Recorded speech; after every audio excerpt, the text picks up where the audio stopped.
नमस्कार, आपका एक बार फिर से स्वागत है मेरे अनिल इरशाद के साथ और आप देख रहे हैं भारत न्यूज़। लोनी में समस्याएं अनेक हैं लेकिन हल कोई नहीं है। काफ़ी विधायक आए और चले गए, बसपा के भी विधायक रहे, मौजूदा समय में भारतीय जनता पार्टी के भी विधायक हैं, लेकिन समस्याएं का कोई हल नहीं है। इसी संदर्भ में आज हम बात करेंगे, लोनी से समाज सेवी हैं नौशाद सैफी साहब, जानते हैं कि लोनी में समस्याएं क्या क्या हैं और उनका कुछ हल हुआ है या नहीं। सैफी साहब, बहुत बहुत स्वागत है आपका हमारे चैनल पे। शुक्रिया जनाब, बहुत बहुत शुक्रिया अपने चैनल पे बात रखने के लिए। देखिए, समस्याएं तो लोनी में बहुत सारी हैं। अगर एक दो समस्या हो तो जिक्र भी एक दो समस्या का किया जाए। हाँ जी। अब कौन सी एक ऐसी समस्या है जिस पर मैं आपको विस्तार से बताऊं? शिक्षा को लेके, बेरोजगारी को लेके, स्वास्थ्य को लेके, सड़कों को लेके, किस विषय पर आपको जानकारी चाहिए? मैं आपको उसी विषय दे दूं क्योंकि समस्याएं अनेक हैं। अच्छा, धीरे धीरे हर एक मुद्दे पे आएंगे। सबसे पहली जो लोनी वालों की समस्या है, यहाँ पर हमने सर्वे भी किया है। लोनी के बहुत सारे लोग कहते हैं कि यहाँ की सड़कें सही नहीं है। ज़्यादातर कारोबारी हैं, जो बहुत से दिल्ली दिहाड़ी मजदूर भी हैं, वो लोनी से दिल्ली की ओर जाते हैं। बहुत से लोगों का ये कहना है कि वो जब जाते हैं तो बरसात में उन्हें छुट्टी करनी पड़ती है क्योंकि लोनी से बाहर जाने का रास्ता ही नहीं है कुछ। तो इस बारे में क्या कहना चाहेंगे? उन सड़कों का हाल क्या है? आखिर क्या मजबूरी है ऐसे लोगों की जो लोनी से दिल्ली नहीं जा पाते हैं? देखिए, अक्सर आप देखते रहते होंगे, आप भी लोनी में से रोज़ गुजरते होंगे, तो हालात तो आपने जाहिर सी बात देखे ही होंगे। और यहाँ पे कभी तो लोनी में नाव चलती है, कभी यहाँ पे वोट का बहिष्कार किया जाता है, कभी यहाँ पे धान बोई जाती है। तो इस तरह के तो विरोध किए जाते हैं कि यहाँ पे इतना पानी भर जाता है कि लोगों को विरोध करने के लिए नए नए हथकंडे अपनाने पड़ते हैं। अब सड़कें कैसे हो सकती है, इसी बात से अंदाजा लगाया जा सकता है कि जब रोड पे नाव चला के विरोध किया जा सकता है कि रोड पे नाव चलती रहती है, जो मेन दिल्ली सहारनपुर हाईवे है उस पर नाव चलती है, तो चलो कितना पानी रहता होगा और सड़कों की क्या हालात होती होगी। यहाँ पर कोई नई गाड़ी भी खरीदता है तो एक साल में वो गाड़ी बोल जाती है। अच्छा, और ये आप जिस तरीके के बता रहे हैं कि ऐसे ऐसे विरोध होते हैं, तो उन विरोधों के बाद कभी कोई कार्रवाई हुई, कभी किसी ने सुनवाई करी? हाँ, सुनवाई होती है। हाँ जी, क्या सुनवाई? पिछले 4.5 साल से तो बहुत अच्छी सुनवाई हो रही है। गड्ढे भरे जाते हैं। अच्छा। और वो गड्ढे 4 दिन में फिर खाली हो जाते हैं, फिर गड्ढे हो जाते हैं, फिर मिट्टी डलती है, फिर गड्ढे खाली हो जाते हैं, फिर मिट्टी डलती है, भर जाते हैं, फिर 2 दिन बाद खाली हो जाते हैं। तो बहुत बढ़िया काम हो रहा है, बहुत विकास हो रहा है। अच्छा, शिक्षा को लेकर क्या जागृति है लोनी में? कितने स्कूल हैं जो चल रहे हैं? लोनी इंटर कॉलेज का क्या हाल है? इस बारे में क्या बताना चाहेंगे शिक्षा को लेकर स्कूलों को? देखिए, लोनी में एक मात्र इंटर कॉलेज लोनी किराए पे है। हाँ जी। एडमिशन के लिए बड़ी मारामारी करनी पड़ती है। अगर आप एक आवाज़ लगाएं कि भाई स्कूल में कितने बच्चों का एडमिशन नहीं हुआ है, तो कई हजार बच्चे निकल के आ जाएंगे जिनका 6ठी क्लास में 9th क्लास में एडमिशन नहीं हुआ होगा। और जिनकी थोड़ी मोटी सोर्स होती है, कोई किसी नेता के थ्रू, किसी समाज सेवी के थ्रू, या किसी सभासद के थ्रू, या किसी अन्य साधन से, माध्यम से, जुगाड़ से एडमिशन होते हैं। मैंने भी इस बार 7 एडमिशन करवाए हैं जुगाड़ के थ्रू। किसी की खुशामद करी है, किसी के पास फ़ोन किया है, ऐसे कर करके मतलब अपने क्षेत्र के 7-8 बच्चों को मैं एडमिशन करवा पाऊँ बड़ी मुश्किल से। तो जिनका हमें पता चल गया हमने करवा दिया, जिनका हमें पता ही नहीं चल पाता, या लोगों को ये नहीं पता होता कि यार ये भी ऐसे भी हो सकता है, चलो काम, तो बहुत सारे बच्चे भटकते हैं। 2 इंटर कॉलेज लोनी में बन के तैयार हैं। एक प्रेमनगर में 4 साल से बन के तैयार खड़ा हुआ है, एक मुस्ताबाद में बन के तैयार खड़ा हुआ है। अच्छा। दोनों स्कूल में आज तक शिक्षा के लिए टीचर की व्यवस्था नहीं हो पाई है। इससे बड़ी व्यवस्था, बुरी व्यवस्था और क्या हो सकती है? अगर दोनों स्कूलों में ऐसी व्यवस्था हो जाती तो काफ़ी बच्चों का एडमिशन उन स्कूलों में हो सकता था। 2 साल से एक तो वैसे लॉकडाउन कोरोना की वजह से बच्चे नहीं पढ़ पाए, 2 साल खराब हो गए। ऊपर से 4 साल से बिल्डिंगें तैयार है, टीचर नहीं है। तो क्या लोनी की जनता को पता नहीं कि लोनी में और भी स्कूल है? नहीं, लोनी में एक मात्र सरकारी कॉलेज इंटर कॉलेज तो है, बाकी जो 2 स्कूल है जनता को तो पता है, गवर्नमेंट को नहीं पता है। शायद 4 साल से भूली बैठी हुई है। अच्छा, सरकार को नहीं पता है कि यहाँ? सरकार को नहीं पता है कि यहाँ पे तैयार हुए हुए हैं। अगर उन्हें पता होता तब तो उनमें टीचर आ गए होते हैं। ये व्यवस्था आगे स्कूल की है। जो प्राइमरी स्कूल यहाँ के हैं वो 4-4 फुट गहरे पानी के गड्ढों में तब्दील है। बिल्डिंग उनकी जर्जर हालत में। आप सर्वे कीजिएगा, किसी भी कॉलोनी में चले जाइए। मैं शोक विहार से बिलोंग करता हूँ, मेरे शोक विहार में एक स्कूल है, प्राइमरी स्कूल, 4.5 से 5 फीट गहरा है।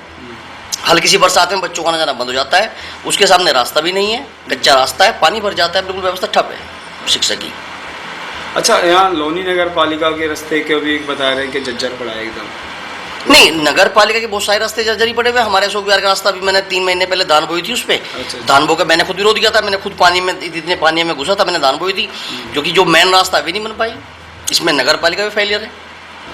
नगर पालिका भी तो सरकार ही नहीं की है भाई, नीचे से लेकर ऊपर तक सरकार ही नहीं की है। जैसे तो सीधे सीधे भाजपा की सरकार है, नगर पालिका चेयरमैन भाजपा से, विधायक भाजपा से, सांसद भाजपा से, मुख्यमंत्री उप मुख्यमंत्री सब भाजपा से, केंद्र में कौन बैठा है? भाजपा बैठी है। तब ये हाल है। तब ये हाल है। अगर हम पिछले 20 साल पहले की बात करें, 20 साल पहले यहाँ क्या था और आज की बात करें तो 20 साल में बदलाव हुआ है। और धीरे धीरे धीरे धीरे स्टेप बाय स्टेप, अगर हम ये कहें पिछले ने कुछ ही नहीं किया, तो अगर पिछले कुछ ना किया होता तो यहाँ पे एक सिंगल रोड था मेन, अब वो चौड़ा भी हो चुका है। हालांकि यहाँ पे तहसील भी नहीं थी, यहाँ पे एक थाना हुआ करता था, एक बिजली घर हुआ करता था, ऐसी बहुत सारी छोटी छोटी चीज़ धीरे धीरे स्टेप बाय स्टेप होता है। कुछ ना कुछ सरकार में छोटा मोटा काम बढ़ता ही रहता है। जैसे इस बार सरकार में पुस्ता बन गया, काफ़ी टाइम से पुल अटका हुआ था, पुल का काम हुआ है। तो सरकार में कुछ ना कुछ काम होते हैं, हर सरकार में होते हैं, इस सरकार में कुछ काम हुए हैं। लेकिन कंप्लीटली एकदम से काम हो जाए, एकदम लंदन बन जाए, पेरिस बन जाए, तो मुझे लगता नहीं आने वाले कम से कम 20 साल और चाहिए लोनी को एक ऐसा कहने के लिए कि हाँ ये लोनी है। क्योंकि यहाँ पे अभी पानी की निकासी भी नहीं हो पाई, जो सबसे बड़ा मुद्दा है लोनी का। अगर पानी की निकासी हो जाए, जो रास्ते इनकम्प्लीट है वो बन जाए, जो मेन रोड है, हाईवेज हैं वो अच्छे हो जाए, और बहुत सारी चीज़ें हैं जो अभी होनी बाकी है यहाँ पे। अच्छा, कहीं ना कहीं सड़कों पे जो पानी जमने का कारण है वो नाले भी हो सकते हैं? नहीं, नाले तो अभी यहाँ पे है ही कहाँ नाले, पानी नाले नहीं है, पानी की निकासी है। जो नाले अभी हाईवे किनारे बने हुए हैं वो नाले रोड के नाले हैं। कॉलोनियों के लिए कोई पानी की निकासी नहीं है। अब कॉलोनी का पानी कहाँ जाएगा? कॉलोनियों का पानी रोड के नालों में जा रहा है, वो ओवरफ्लो हो जाते हैं, पानी सारा बाहर निकल जाता है, रोड में पानी जमता है, रोड टूट जाता है। तो पहले पानी निकासी के लिए एक बड़ी योजना यहाँ पाए, जल निगम लेकर आए, सरकार लेकर आए, विधायक जी लेकर आए, या नगर पालिका की तरफ से आए, या सांसद जी लेकर आए, या सरकार की तरफ से सीधे आए, एक की पूरी लोनी का पानी कहाँ जाएगा, उसके लिए एक बड़ा प्रारूप बनना बहुत जरूरी है। मतलब और रही बात विधायक और चेयरमैन की चीज़ों की, तो देखो विधायक तो आते जाते रहते हैं, हर 5 साल बाद बदलते हैं विधायक। तो कोई सत्ता का विधायक होता है, कोई विपक्ष का विधायक होता है। जैसे इस बार सत्ता पक्ष से विधायक है, पिछली बार विपक्ष से विधायक थे। तो जो विधायक के क्राइटेरिया होता है, उसका क्राइटेरिया अलग होता है, नगर पालिका का अलग होता है, सांसद जी का अलग होता है, उस डायरेक्ट सरकार से कितना ला सकता है कोई प्रतिनिधि, वो अलग चीज़ें होती हैं। तो सबके अपना अलग अलग क्राइटेरिया है। तो हो सकता है अभी बहुत सारी चीज़ें आने लोनियाँ बाकी है, जो विकास होने चाहिए थे वो नहीं हो पा रहे हैं उसी स्तर से, क्योंकि एक तरह से पिछड़े हुए हैं हम। दिल्ली एनसीआर में होते हुए भी एक पिछड़ी विधानसभा में हम लोग रह रहे हैं।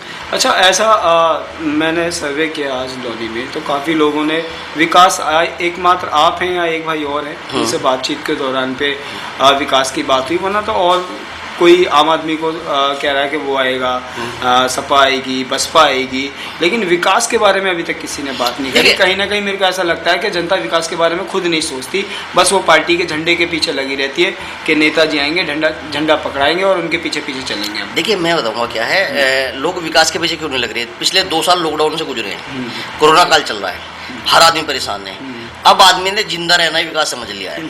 सच्चाई तो यह है कि हर आदमी ने अपने आप को जिंदा रहना ही विकास समझ लिया है, कि वो सुबह शाम तक अपना पेट भरने के लिए कैसे कैसे मेहनत कर रहा है, कैसे कैसे अपना घर चला रहा है। उसे मतलब नहीं है रोड टूटा हुआ है, स्कूल है या नहीं है, सड़कें कैसी हैं, रास्ते कैसी है, सरकार क्या कर रही है, उसे इन चीज़ों पर ध्यान ही नहीं देना है।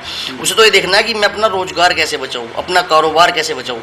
हर आदमी अपने कारोबार से जुड़ रहा है, इसलिए वो अपने काम की बात कर रहा है, कारोबार की बात कर रहा है। उसे नहीं मतलब है फिलहाल विकास से या किसी भी चीज़ से, क्योंकि ये 2 साल जो गुजरे हैं पब्लिक पे, जो जनता का दर्द है, उसे फर्क नहीं पड़ता सरकार किसकी बन रही है। दोबारा फिर आप भाजपा की सरकार बना दो, जनता पे कोई फर्क नहीं पड़ने वाला, क्योंकि जनता तो अपनी पेट को भरने के लिए जूझ रही है।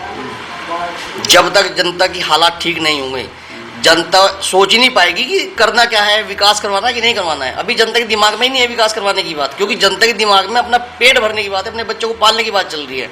उसकी तरफ से दोबारा सरकार भाजपा की बन जाए, सपा की बन जाए, आम आदमी बन जाए, कोई फर्क नहीं पड़ता किसी पे। क्योंकि कोई भी सरकार एकदम से अगर सपोज करो भाजपा दोबारा आ जाती है, या अगली बार आम आदमी पार्टी आ जाती है, सपा आ जाती है, आरएलडी आ जाती है, या बसपा ही आ जाती है, कोई भी सरकार बनते किसी को खाने को देगी नहीं। उसके साथ ऐसे चलता रहेगा। कुछ सरकार तो पहले भी तो सरकार थी, पिछली बार सपा की थी, उससे पहले बसपा की थी।